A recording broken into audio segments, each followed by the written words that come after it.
1988 कराची के एक भीड़-भाड़ वाले बाजार में अचानक एक जोरदार धमाका हुआ। धुआं उठा, लोग भागे, चीखें गूंजी। 1989 लाहौर की एक मुख्य सड़क पर खड़ी एक सरकारी गाड़ी अचानक आग के गोले में तब्दील हो गई। 1990 पाकिस्तान के एक खुफिया ठिकाने के बाहर एक और विस्फोट।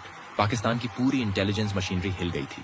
आईएसआई के डायरेक्टर जनरल रात को सो नहीं पा रहे थे, क्योंकि उन्हें अंदर से पता था कि यह काम किसी आम दुश्मन का नहीं था। यह था भारत का सबसे खतरनाक, सबसे गुप्त और सबसे आक्रामक जवाब। दोस्तों, आज हम बात करेंगे उस ऑपरेशन की जो भारत ने कभी ऑफिशियली माना नहीं, उस ऑपरेशन की जिसने पाकिस्तान को उसी की भाषा में जवाब दिया, और उस ऑपरेशन की जिसे एक कायर राजनीतिक फैसले ने बीच में ही खत्म करवा दिया, और उस फैसले की कीमत चुकाई सैकड़ों भारतीय जासूसों ने अपनी जान देकर।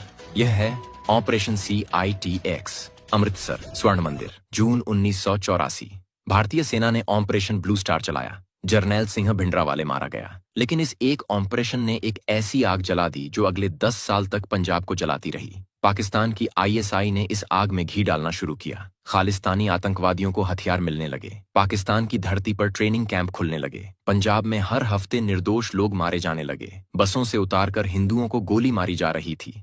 पुलिस अधिकारियों के घरों पर हमले हो रहे थे, और दिल्ली में रॉ के ऑफिसर्स यह सब देख रहे थे, बेबस, लाचार, हाथ बंधे हुए। लेकिन ज्यादा दिन नहीं, 1984 के आखिरी महीनों में रॉ हेडक्वार्टर्स नई दिल्ली में एक ऐसी बैठक हुई जिसका कोई रिकॉर्ड नहीं बना, जिसकी कोई फाइल नहीं बनी। रॉ के एक सीनियर ऑफिसर, जिनका कोड नेम था विक्रम, एक दिन रॉ चीफ के कमरे में दाखिल हुए। उन्होंने एक मोटी फाइल टेबल पर पटकी और सीधे कहा, सर, ISI हमारे घर में आग लगा रही है। पंजाब में हर महीने हमारे नागरिक मर रहे हैं। हथियार पाकिस्तान से आ रहे हैं, फंडिंग पाकिस्तान से आ रही है, ट्रेनिंग पाकिस्तान में हो रही है, और हम सिर्फ देख रहे हैं। रॉ चीफ ने फाइल उठाई, पन्ने पलटते हुए धीरे से पूछा, तुम क्या चाहते हो विक्रम? विक्रम ने सीधी आंखों में देखते हुए कहा, सर, खेल दोनों तरफ से खेला जाएगा। अगर ISI हमारे पंजाब में खून बहा सकती है तो हम उनके कराची और लाहौर में बहाएंगे। आग से आग बुझाई जाती है सर। कमरे में एक लंबी चुप्पी छा गई। रॉ चीफ उठे और खिड़की के पास जाकर खड़े हो गए। बाहर दिल्ली की सड़कें थीं, आम लोग थे।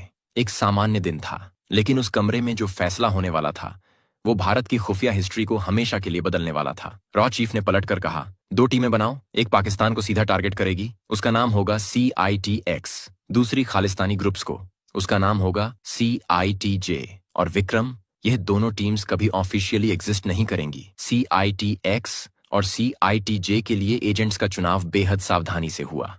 देश भर से ऐसे लोगों को चुना गया जो पंजाबी बोल सकते थे, जो पाकिस्तानी कल्चर को समझते थे, जो जरूरत पड़ने पर एक पाकिस्तानी की तरह सोच सकते थे।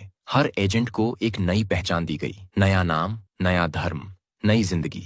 इन एजेंट्स के परिवारों को यह तक नहीं बताया गया कि उनके बेटे या भाई कहाँ जा रहे हैं। अगर कोई एजेंट पकड़ा जाए तो भारत सरकार का कोई लेना देना नहीं, कोई राजनयिक मदद नहीं, कोई प्रिजनर एक्सचेंज नहीं।